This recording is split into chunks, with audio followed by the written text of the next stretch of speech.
Bonjour et bienvenue sur la chaîne Feel the Game pour une nouvelle vidéo consacrée une nouvelle fois à Arkham JCE. Mais c'est un jeu excellent, c'est un jeu dont on ne se lasse pas et dont je joue beaucoup ces derniers temps. Et j'avais envie de vous présenter cette campagne qui est légèrement atypique parce qu'elle se passe dans un univers un petit peu différent qui est la jungle. Et donc, avant cela, je voulais déjà remercier, tous les abonnés qui me suivent depuis un petit moment, tous ceux qui sont nouvellement abonnés et tous ceux qui, peut-être, en regardant cette vidéo, auront l'envie de s'abonner et remercier aussi tous ceux qui ont utilisé pour acheter leur jeu pendant les soldes, au moment où je tourne cette vidéo donc, pour acheter leur jeu à travers les liens des partenaires. Donc je leur remercie parce que ça va permettre en plus de certainement modifier, le micro que j'ai. Donc je vais utiliser ces quelques deniers, pour cela notamment. Et donc pour revenir à Civilisation oubliée, donc ce jeu, cette campagne qui est, selon l'ancien modèle, toujours divisée en deux, une boîte de luxe avec 2 scénarios plus les personnages et ensuite 6 scénarios supplémentaires, donc qui vous font en total une campagne à 8 scénarios.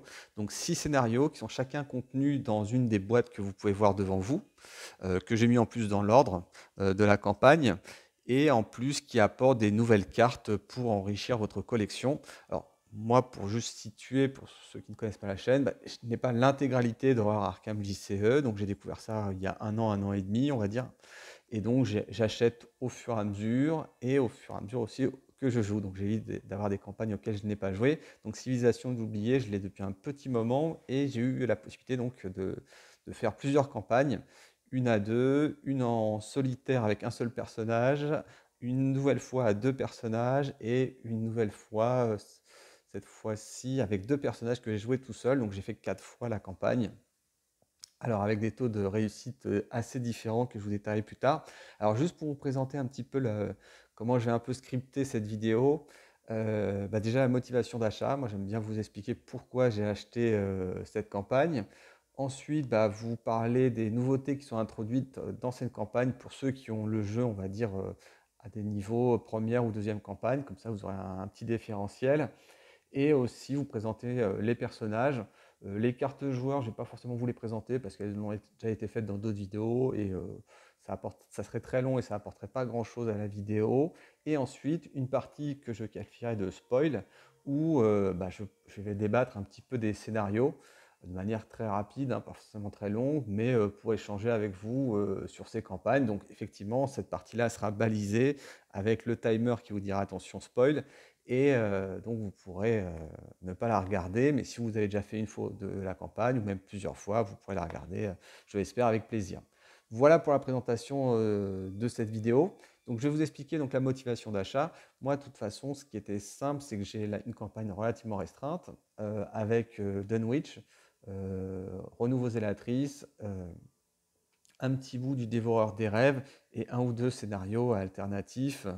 Et ce que j'ai voulu faire, c'est acheter Civilisation oubliée parce que Carcosa me semblait, c'était pas forcément plus attiré que ça. J'avais plus envie d'une ambiance un peu à la Indiana Jones. C'est ce que propose cette campagne. Une ambiance dans la jungle, une ambiance d'exploration, une ambiance qui sortait un peu d'Arkham que j'avais pu voir dans Dunwich.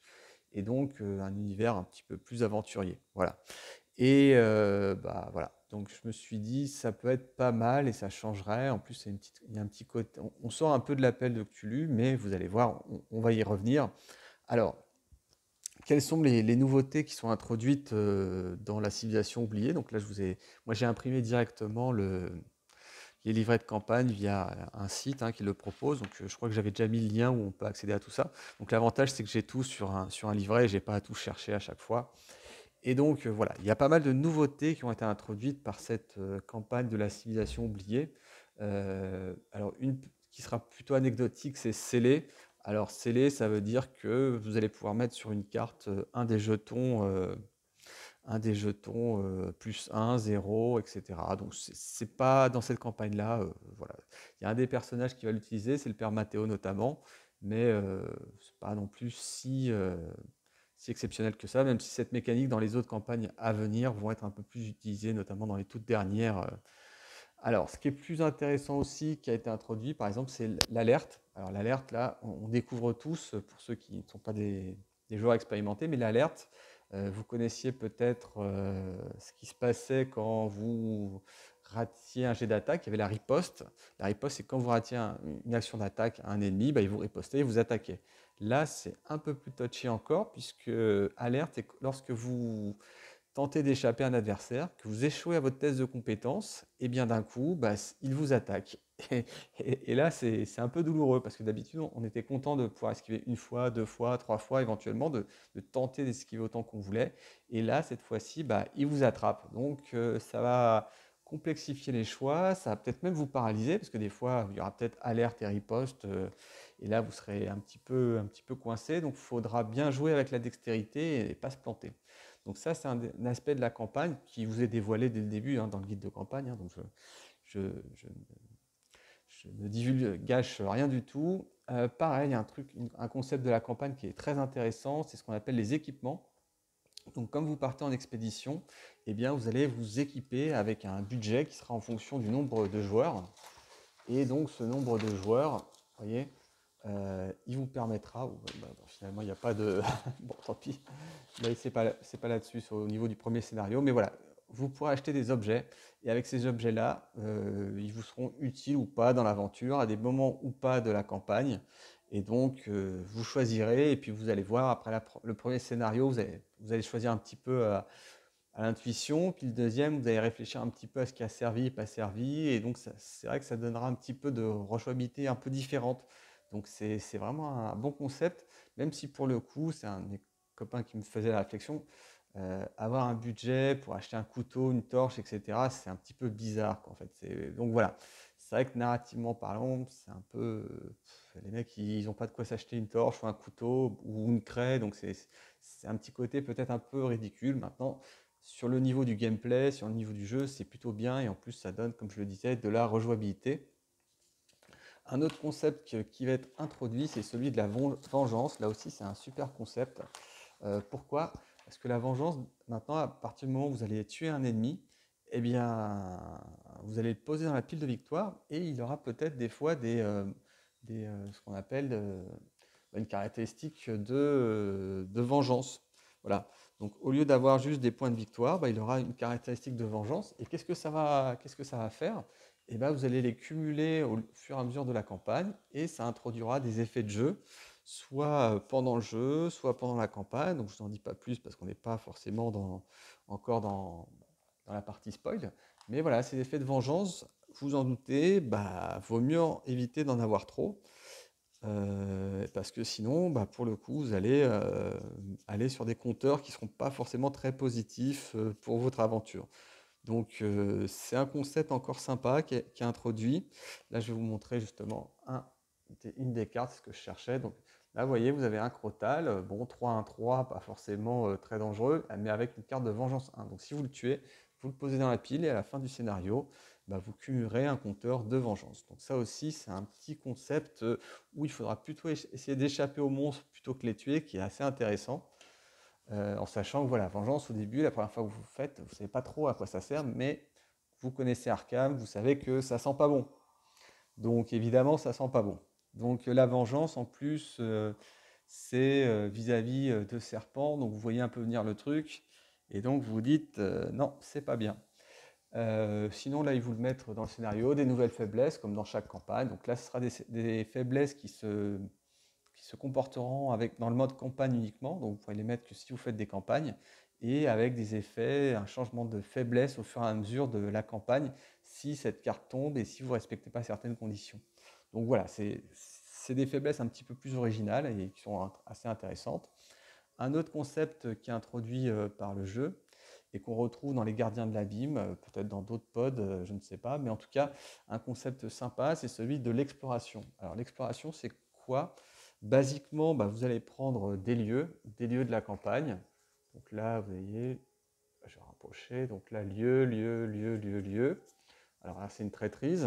Donc vous allez prendre une pile de lieux, par exemple 6, et vous allez rajouter des traîtrises dedans. Et ça sera un paquet qui sera à part. Donc vous rajoutez les traîtrises.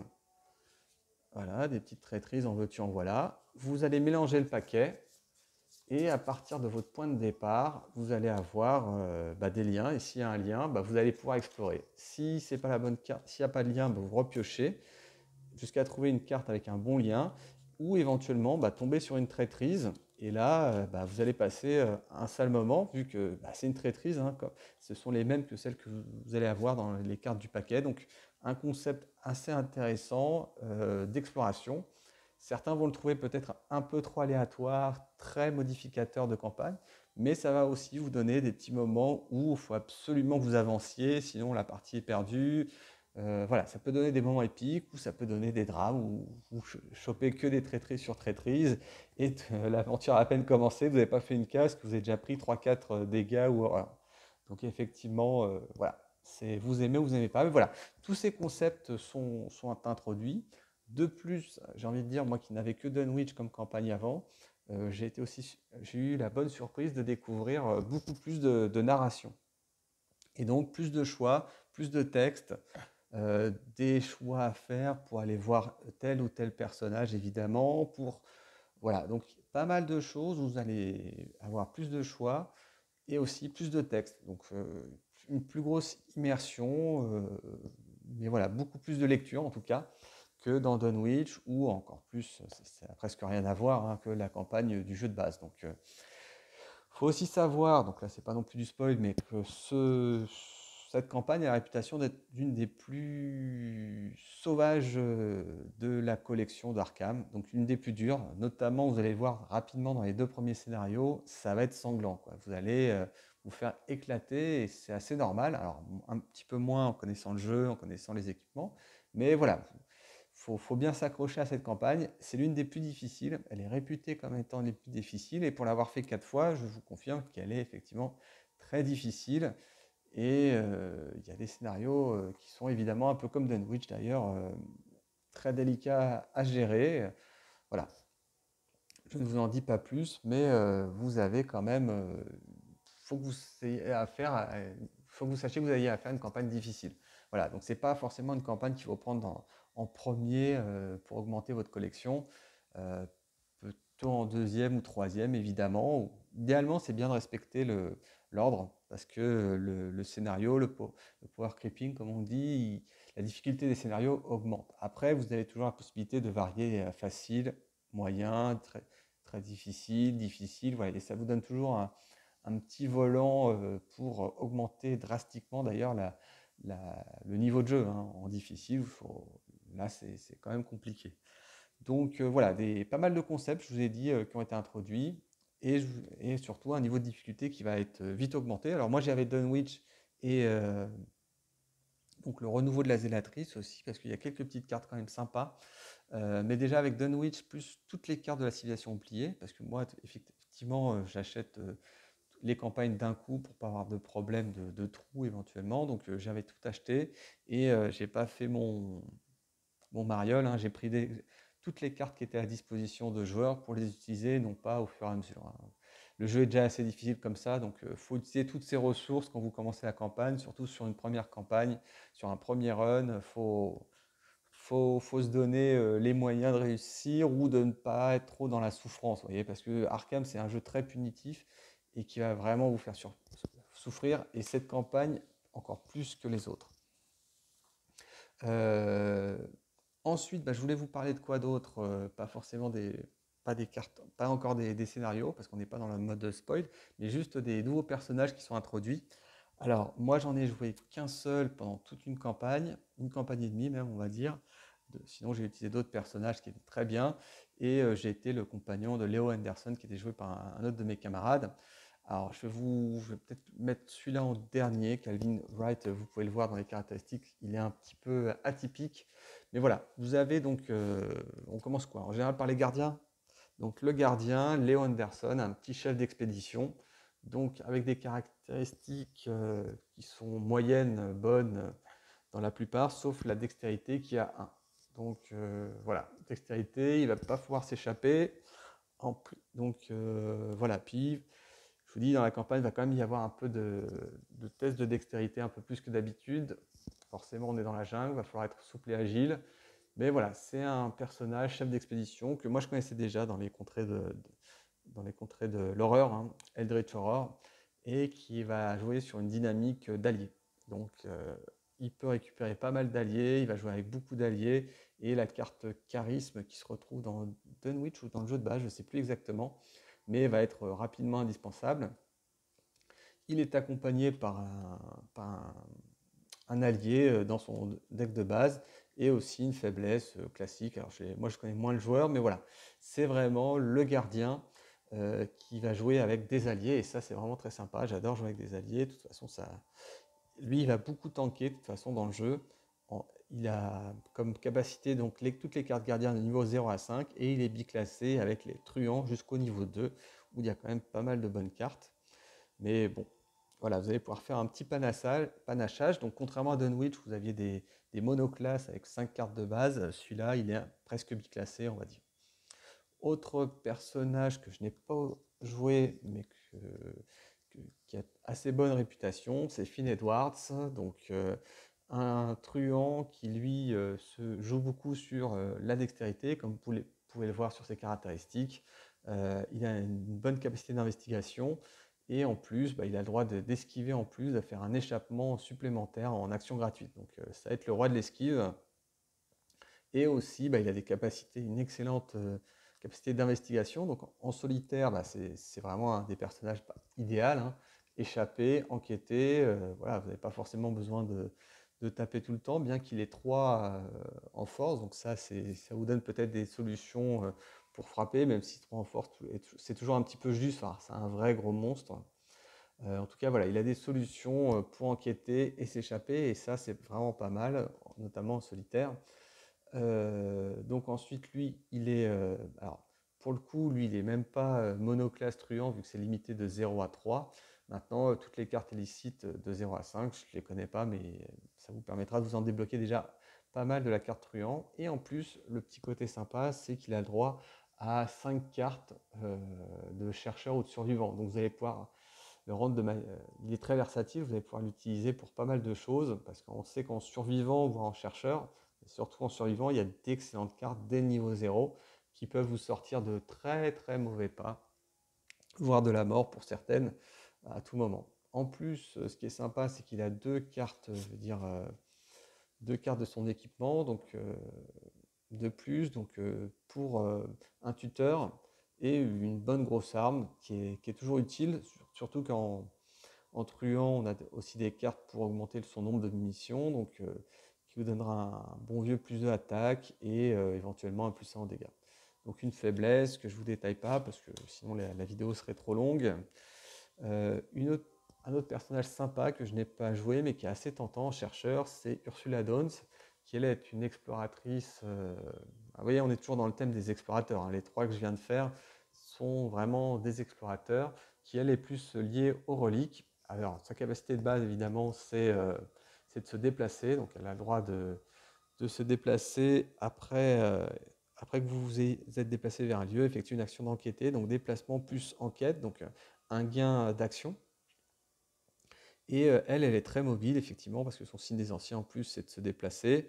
Alors, on voit tout de suite, elle est un peu à la Finn Edwards, sans le défaut d'avoir que 1, je dirais, en volonté. Parce que la volonté, on sait bien que dans Arkham, ça sert quand même à passer un certain nombre de tests qui sinon vont vous faire perdre pas mal d'horreur, voire vont vous bloquer pas mal. Donc là, c'est vraiment la chercheuse exploratrice avec 4 en dex et 4 en enquête. Donc c'est vraiment une capacité qui va vous permettre d'enquêter très rapidement. Un peu moins bastonneur donc que Finn Edwards, mais qui, je pense, avec son esquive, pourra peut-être gérer pas mal de choses. Alors elle est bien monoclasse chercheur avec la capacité de prendre les cartes reliques de 0 à 4. Donc je les connais pas forcément plus, mais je pense qu'il y en a quelques-unes qui sont intéressantes dans les mystiques et peut-être dans certains autres paquets. Et les cartes neutres de 0 à 5. Donc effectivement, il y a aussi quelques petites reliques dans le paquet des neutres, hein, mais pour le coup, vous n'êtes pas limité. Et ensuite 2 cartes. Donc son autre personnage, c'est un compagnon. Donc c'est vrai que ça peut être sympa en solitaire avec d'avoir un petit compagnon qui se déplace et qui vous aide, et puis en plus qui va tanker un petit peu. Hein. Donc voilà, Voilà pour les trois personnages que je voulais vous présenter en premier parce que finalement, c'est les trois explorateurs qui sont le plus thématiques. Donc, on sait que Arkham, c'est un jeu très thématique, donc pouvoir être dans le thème, ça renforce l'immersion, ça renforce l'expérience de jeu, si j'ose dire, même si elle est parfois un peu tragique comme dans tout bon Lovecraft. Là, elles sont encore tous livres, celles-là, parce qu'effectivement, c'est ceux que j'ai joués lors de la dernière campagne, donc j'espère que ça ne va pas faire trop de reflets. Donc, Père Mathéo, qui est un mystique. Alors, vous voyez qu'il est très moyen partout, donc ce qui n'est pas forcément une qualité.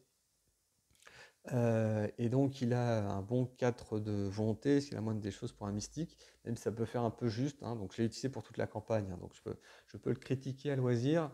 3 de dex, qui est toujours utile, parce que pour sortir de certains mauvais pas, la dextérité, c'est ce qu'il y a de mieux. Et 3 d'enquête, donc ça dépanne un petit peu pour les enquêtes. Donc, vous voyez, un mystique un petit peu polyvalent. Alors, par contre, il a des capacités qui sont assez sympas, notamment sa capacité d'une fois par partie, qui est de justement annuler un pion KO. Donc le pion KO, justement, je crois que c'est tentacule, ou tue, je ne sais plus comment je l'appelle. Donc le pion qui vous fait un échec automatique, eh bien vous l'annulez purement et simplement.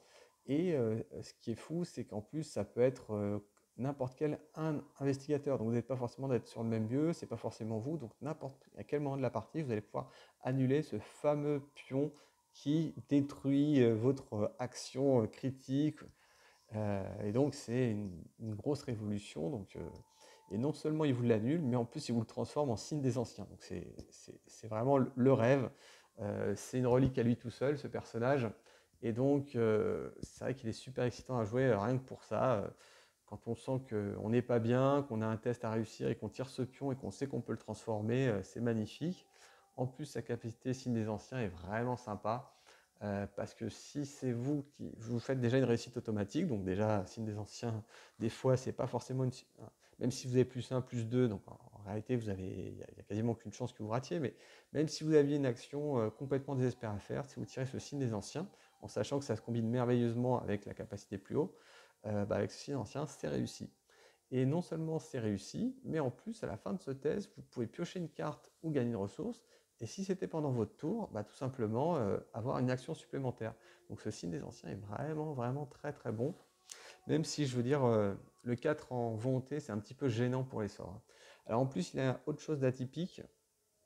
C'est, bon, alors il est monoclasse, par contre, celui-là, vu qu'il est uniquement carte mystique. Alors les cartes Belize, il y en aura 3 au niveau de la collection, il n'y a vraiment pas grand-chose, hein.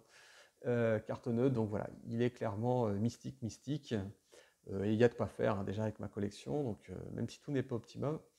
Et vous allez avoir aussi quelque chose d'assez original, c'est une expérience bonus. Donc vous allez commencer la campagne avec 5 points d'expérience supplémentaires. Et donc ça va vous permettre déjà d'avoir une petite construction de deck qui est vraiment intéressante et vous donner des objets dès la première partie assez intéressants. Donc voilà, c'est un mystique qui a, pour l'avoir joué toute une campagne, hein, qui a le défaut d'avoir des caractéristiques un peu trop moyennes. Euh, mais j'adore ses capacités spéciales.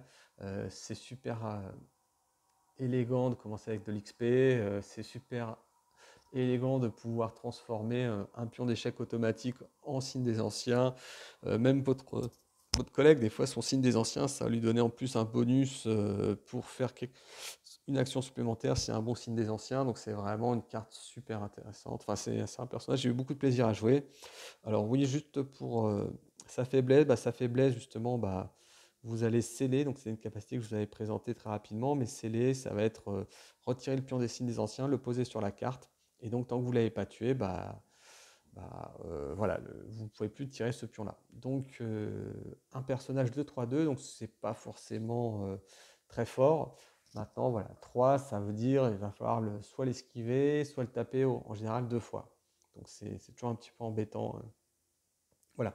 Et sinon, il a un codex, donc son objet qui n'est pas super intéressant, que limite j'utilise pour réussir des tests, mais qui vous force à sceller le signe des anciens. Donc vous le posez et vous avez à partir de maintenant un +1 permanent en volonté. Et vous avez aussi la possibilité de défausser ça pour résoudre. Donc voilà, je ne l'ai pas forcément beaucoup utilisé, ça ne m'intéressait pas trop, ça coûtait cher. Voilà, je trouvais ça un petit peu long, mais peut-être que j'aurais dû plus. En tout cas, la carte n'est pas venue au bon timing aussi. Il y a aussi une question de timing sur les cartes, donc je ne l'ai pas trop joué. Et enfin, je conclus avec Calvin Wright. Alors, Calvin Wright, il est complètement atypique. C'est une grosse découverte et je pense qu'il est réservé à des joueurs qui connaissent bien le jeu. Donc, tout de suite, ça vous choque. Vous voyez le zéro partout. Et effectivement, sa capacité, c'est de se renforcer au fur et à mesure qu'il prend des coups. Donc il augmentera en volonté et en quête à chaque horreur et en force et en agilité à chaque dégât. Donc il va falloir commencer dès le début à se prendre des dégâts pour pouvoir justement en gagner en compétences et en gagner en efficacité. Le souci, c'est que voilà, en solo, ça va être très compliqué. Il y en a qui le font, je crois, mais c'est vraiment les experts gamers. Et en duo, bah, pour celui qui ne joue pas Calvin, c'est une galère parce que vous allez traîner un boulet pendant 2, 3, 4 scénarios. Donc, vraiment à réserver pour des joueurs expérimentés et qui connaissent bien une campagne. Et vous pouvez vous lancer sur ce côté un petit peu expérimental qui doit être très sympathique, qui est une belle innovation, je trouve. Alors voilà, donc pour le coup, lui c'est un monoclasse avec les cartes esprit que je connais pas, donc de niveau 0 à 3. Et j'ai envie de dire des faiblesses et des capacités marrantes. Bah, celui-là c'est un soutien, tous les dégâts directs pourront aller sur la carte, donc c'est un tanker, mais c'est pas forcément intéressant, mais ça vous permet de ne pas mourir. Parce que le but du jeu, effectivement, avec lui, c'est de flirter avec les 1 ou 2 points de vie, 1 ou 2 points d'horreur. Et ça va vous permettre d'encaisser, y compris des horreurs et des dégâts directs. Donc c'est vraiment une carte absolument à avoir rapidement pour pouvoir bien jouer son Calvin. Et ensuite, bah, cette faiblesse, elle est presque marrante, hein, parce que vous subissez des dégâts directs et un trauma physique ou mental. Donc c'est plutôt presque un avantage à tirer au début. Voilà. Si vous pouvez tirer votre faiblesse rapidement, ça sera sympa. Donc Calvin, toujours pas expérimenté, mais le concept technique est assez intéressant. Alors, ouais, j'ai un petit problème de... Voilà, ça c'est résolu. Donc voilà pour la présentation des personnages. Peut-être ça vous a attiré. En tout cas, voilà, les personnages sont très pulp, très explorateurs. Indiana Jones, je mets de côté Calvin. Et je vais bah, maintenant entrer dans la partie spoil. Donc là, je vais vous parler effectivement des scénarios. Alors avant cela, peut-être, je vais peut-être vous parler des 4 campagnes que j'ai faites. On va peut-être rentrer dans le spoil. Donc pour ceux qui ne veulent pas découvrir plus, euh, arrêtez la vidéo là tout de suite et puis regardez-la quand vous aurez peut-être fait la campagne ou sinon vous regardez maintenant et puis bon, tant que vous fassiez la campagne, vous aurez certainement oublié la plupart des choses. En tout cas, voilà. Déjà, pour donner mes 4 campagnes, qu'est-ce que ça a donné à deux, alors, contre toute attente, la première fois qu'on a fait le scénario, c'était avec Rex et Léo Anderson. Eh bien, on a réussi la campagne, mais vraiment de justesse, justesse, à la carte près, à la toute fin de la campagne. Donc, c'était un vrai miracle de réussir une campagne en mode normal, en sachant qu'on avait des collections plutôt limitées, hein, à savoir Dunwich plus Civilisation oubliée. Donc, on l'a réussi du premier coup. Par contre, on s'est pris des claques 2 scénarios sur 3. Donc, c'était vraiment une campagne qui a été dans la souffrance. On a pris des traumas de partout, du trauma, du trauma, du trauma. Donc vraiment une grosse souffrance dans cette campagne-là, mais qui a été gagnée contre toute attente. Et on s'est accroché. Et voilà, donc c'est vraiment le premier scénario, c'est vraiment une grosse souffrance. J'ai refait ce scénario à deux avec une équipe peut-être un peu moins bien assortie, qui était le père Matteo et Jenny Anderson. Et là, bon, je crois qu'on est arrêté au milieu de la campagne tellement on avait pris de trauma, donc les cartes sont pas bien sorties, etc., etc. Donc complètement sorti. Je l'ai fait aussi la campagne en solo avec un personnage que j'aime beaucoup, qui est Orny Morgan, qui vient des Dévoreurs du Rêve. Donc c'est un truand gardien et donc qui peut faire beaucoup d'actions, qui est très fort, mais qui manque un peu de souplesse, on va dire. Et j'ai arrêté au milieu de la campagne parce que je suis tombé sur des scénarios un petit peu où j'étais bloqué, mais il aurait fallu que je refasse plusieurs fois, mais en fait j'étais tombé sur une combinaison de cartes où donc je mourais automatiquement pendant le scénario, vu que j'étais enseveli et un monstre arrivait, donc je ne pouvais plus rien faire quasiment. Et donc je mourais automatiquement à ce scénario. Donc ce combo de cartes du scénario m'a un peu écœuré de la campagne et donc j'ai arrêté. Et après j'ai refait une campagne à deux. Alors pour le coup j'ai repris Père Matteo et Jenny Barnes, je crois, je sais plus, tiens, la truand de Dunwich, enfin, et Jenny on va dire. Et contre toute attente, bah, j'ai perdu, mais à la fin du scénario. Autant, pourtant, ça a été relativement facile. Donc, il y a quand même clairement dans Civilisation oubliée une courbe de progression, une courbe d'apprentissage, surtout sur le premier scénario, même si paradoxalement, c'est celui que j'ai mieux réussi. Mais voilà, vous allez pouvoir refaire ce scénario en faisant peut-être des choix différents avec les personnages. Et il y a de la richesse. Voilà, j'ai réussi à la faire 4 fois. Donc, vous voyez, pour le coup, c'est un investissement de 100-110 euros, hein, cette campagne. Mais voilà, si vous arrivez. Sachant qu'une campagne, ça dure quand même allez, 15 heures, 16 heures. Moi, je dirais 2 heures par scénario. Donc, il y en a 8, 16 heures. Vous voyez, 16 heures en étant plutôt tonique, hein. Donc, 16 heures, si vous faites 2-3 fois la campagne, vous voyez, en termes d'heures et de prix, vous êtes quand même dans des ratios qui sont totalement corrects et totalement raisonnables. Sans compter que ça augmente, et c'est la grande force de ce jeu addictif, hein, c'est ça augmente votre collection. Donc, les cartes supplémentaires, les personnages supplémentaires que vous allez gagner, vous allez pouvoir les utiliser pour les autres campagnes, voire refaire la nuit de la zélatrice avec des nouveaux personnages pour les tester, quoi. Ça peut être amusant, hein. Donc, voilà, ça, le côté addictif de Arkham JCE, on le retrouve. Et donc, en tout cas, c'est une campagne. Autant Dunwich, j'adore cette campagne, parce que c'était la première que j'ai faite. Et vraiment, elle est très bien dans l'esprit, vu que de toute façon, c'est la continuité d'une nouvelle de Lovecraft, hein, l'abomination de Dunwich. Et donc, c'est la suite. Donc, elle était vraiment hyper thématique. Civilisation oubliée, là, vous êtes sur un autre thème, un peu plus post-Lovecraftien, avec la civilisation des Vikings. Mais voilà, vous allez vraiment, vraiment vous éclater, quoi. Et, euh, et quoi dire d'autre? Oui, donc pour les spoils, là, je vais vraiment plus rentrer dans le spoil littéralement.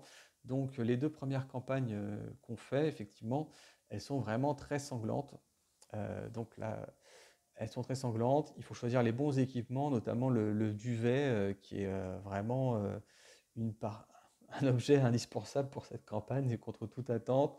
Euh, les, euh, les provisions, peut-être un peu moins, mais les médicaments, certainement, parce que le fait d'être empoisonné est vraiment excessivement difficile dans la campagne. Certaines cartes sont vraiment pas punitives, mais prendre un point de dégâts au mauvais endroit, au mauvais moment, c'est difficile. Et certains monstres, en plus, ont des capacités, si vous êtes empoisonné, à vous pourrir la vie de manière très, très, très forte. Et donc, vous avez vraiment un choix d'équipement à faire dès le début. Sinon, une fois qu'on connaît un petit peu le jeu, qu'on a des personnages bien, qui se combinent bien, c'est facile d'avancer. Voilà. Après, il faut bien être coordonné. Une partie à deux, pas très bien coordonnée, vous allez quand même dans le désastre. C'est pour ça que quand on joue effectivement en solo avec 2 personnages, on est vraiment, je dirais, à un niveau de facilité qui est beaucoup plus fort parce que la synergie va être beaucoup plus forte. Donc, pour l'avoir fait avec 2 personnages en solo, effectivement, en mode normal, j'ai presque roulé sur le scénario. Pas sur le tout dernier scénario, parce que là, je n'ai pas bien géré le truc. En tout cas, bref, ça a été très vite et ils sont morts. Mais bon, ce qui arrive souvent dans Civilisation oubliée, de mourir, enfin, même dans les campagnes, de mourir au dernier scénario. Mais en tout cas, voilà, le scénario, certains scénarios ont été relativement faciles, ont été faciles tout simplement et d'autres un peu moins, mais voilà, on retrouve un petit peu cette facilité qu'on a en solo, comme on dit, quand on est tout seul. Déjà, quand on est à 2 personnages différents, bah, l'interaction forcément se fait un petit peu moins bien. euh, et donc, en termes de difficulté, je pense que Civilisation oubliée reste à 2 ou à 3 assez difficile. Et il faut bien réfléchir, bien optimiser ses coûts et être prêt à, je dirais, à souffrir, hein, dans cette campagne. Après, avec l'expérience, je pense qu'on souffre un petit peu moins et qu'on commence à rouler dans les scénarios. Mais voilà, ça voudra dire que vous ayez fait au moins 50 heures sur cette collection, donc c'est vraiment pas mal. Alors, je vais aussi vous décrire brièvement ce qui se passe dans les scénarios. Donc, effectivement, les 2 premiers scénarios sont des scénarios d'exploration avec Alejandro. Donc, le premier scénario, vous allez rencontrer Ishtaka. Le second, bah, vous allez voir un peu plus dans la civilisation des Hetzli, et donc vous allez rentrer dans la pyramide. Et donc, c'est vraiment quelque chose de super sympa, parce que il y a une espèce de course-poursuite à la Indiana Jones quand tout s'écroule, qui est vraiment fabuleux. Donc, c'est vraiment un moment éclatant, j'ai envie de dire. Enfin, on retrouve un petit peu le train de Dunwich, mais voilà, c'est toujours de la créativité qui est très intéressante. Les fils du destin. Alors, c'est vrai qu'on pourrait le prononcer de 2 manières, c'est ridicule, mais bon. Les fils du destin, là aussi, un scénario avec plein d'originalité, c'est-à-dire que vous allez avoir plusieurs quêtes en même temps à faire, donc vous allez un peu partout. Le scénario reste très facile une fois qu'on le connaît, mais dans l'absolu, ce scénario est vraiment, en termes de game design, vraiment très sympa, avec plusieurs quêtes à la fois. Par-delà les limites, là, vous entrez un peu plus dans le monde parallèle. Donc là, vous faites une aventure extraterrestre, enfin extradimensionnelle plus exactement.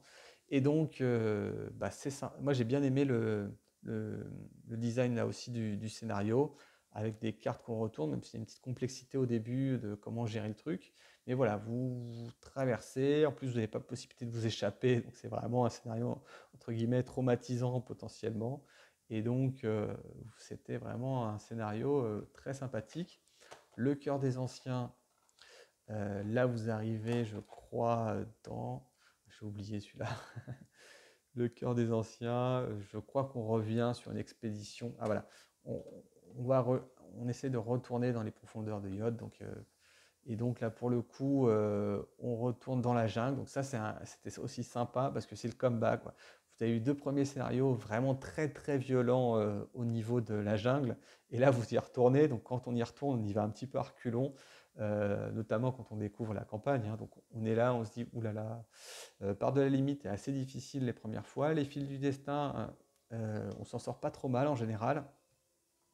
Par de la limite, il est vraiment beaucoup plus difficile. Et bon, on est quasiment sûr de le rater presque au début.